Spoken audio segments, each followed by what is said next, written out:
RBI ने recently report निकाली कि मध्य प्रदेश इकलौती स्टेट है जिसका जीसीडीपी पिछले 5 सालों में डबल हो गया है, पर कैपिटा इनकम डबल हो गई है हमारी। ये सच है और मुझे कहते हुए बहुत संतोष भी है और गर्व भी है। जब मैंने सरकार संभाली 2005 में, तो मध्य प्रदेश का कुल बजट हुआ करता था लगभग 21,000 करोड़ रुपया। 21,000 करोड़ से 1 लाख क्रॉस कराने में 1 लाख करोड़ मुझे लगा 2012। 2 लाख करोड़ का क्रॉस कराने में 2020 आ गया, 20-21, लेकिन 3 लाख मैंने क्रॉस करवा दिया 2023 में। अब 3,14,000 करोड़ का बजट है हमारा।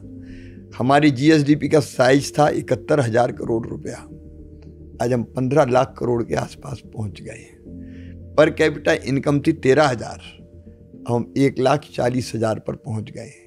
देश की जीएसडीपी में हमारा योगदान था पहले 3.6%, अब हम 4.8% पर पहुंच गए हैं। तो जितने पैरामीटर्स हैं उसमें मध्य प्रदेश का प्रदर्शन एक्सलेंट है। तो क्या सीखना चाहिए दूसरे स्टेट्स को या दूसरे देशों को मध्य प्रदेश से? ऐसी 2-3 चीज़ बताओ कि जो यहाँ पे चेंज हुई है या ये बढ़ रही है, क्या खासियत है इधर कि जिसकी वजह से ये पर कैपिटा डबल हो गया? क्योंकि ये छोटी बात नहीं है, बहुत बड़ी बात है कि आप 5 सालों में डबल करते जा रहे हो। देख, कुछ तो आपको पहचानना पड़ेगा कि हम प्राथमिकता किस काम को दें।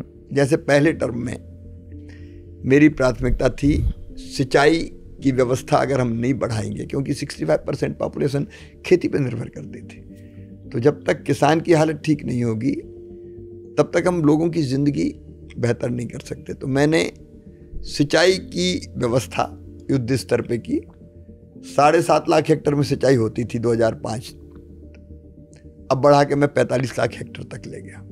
65 लाख हेक्टर पे मैं काम कर रहा हूँ, उसके आगे के भी टारगेट तय है। सिंचाई बढ़ते ही किसान की आमदनी तो ऐसी दम से डबल हुई, क्योंककि पहले अगर 1 एकड़ में 5 क्विंटल पैदा होता तो 25 क्विंटल पैदा हो रहा है। जस्ट 5 मतलब 5 गुना बढ़ गया, 500% बढ़ गया।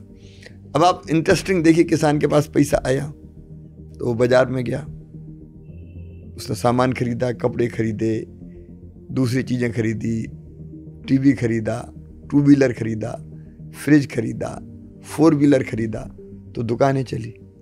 दुकान चली तो कारखानों का माल उठा, कारखानों का माल उठा तो कारखाने का चक्का और चला, और चक्का चला तो पूंजी का निर्माण हुआ, पूंजी का निर्माण हुआ तो नए कारखाने लगे। देखिए पूरी की पूरी मैं पहचान गया कि शिवराज तुमको फोकस प्रारंभ में खेती पे करना पड़ेगा, तुरंत इफेक्ट इसका होगा। और जो मैंने बताया उसका असर तेजी से होना शुरू हुआ। लेकिन केवल इतना नहीं, फिर अगले टर्म में प्राथमिकता बची 24/7 बिजली देना है, क्योंकि बिजली केवल लाइट नहीं है, बिजली मतलब कारखाना, बिजली मतलब इन्वेस्टमेंट, बिजली मतलब अच्छी शिक्षा,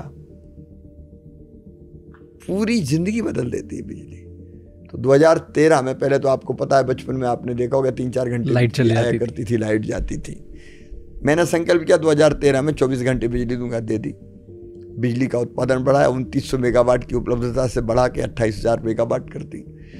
तो ये प्राथमिकताएं तय की मैंने। फिर रोड नेटवर्क अगर ठीक नहीं है तो पहले आपने रोड देखे होंगे कभी बचपन में, मध्य प्रदेश के रोड्स की क्या हालत थी। आज आप रोड्स देख लें मध्य प्रदेश में 4 लाख किलोमीटर शानदार सड़कें बना दी हैं। और अब Vindhya expressway, Narmada expressway, Atal expressway, Bundelkhand expressway सब बना रहा हूँ मैं। और एक एक्सप्रेस वे मतलब एक्सप्रेस वे नहीं, आसपास इंडस्ट्रियल टाउन खड़े हम कर रहे हैं, अलग अलग ऐसे सेंटर बना रहे हैं जहाँ बिजनेस, व्यवसाय और इंडस्ट्री पनपे। तो आप पहचान लो, अब जो मैंने किया वो हर प्रदेश की मैं बात नहीं कर रहा।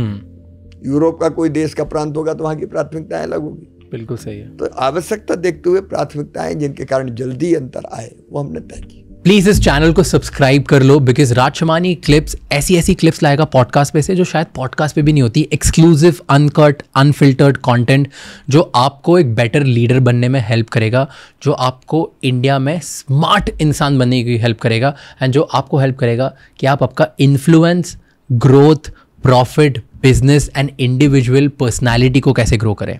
इन सब चीज़ों को बढ़ाने के लिए, इन सब चीज़ों में एक्सेल करने के लिए इस चैनल को सब्सक्राइब कर लो।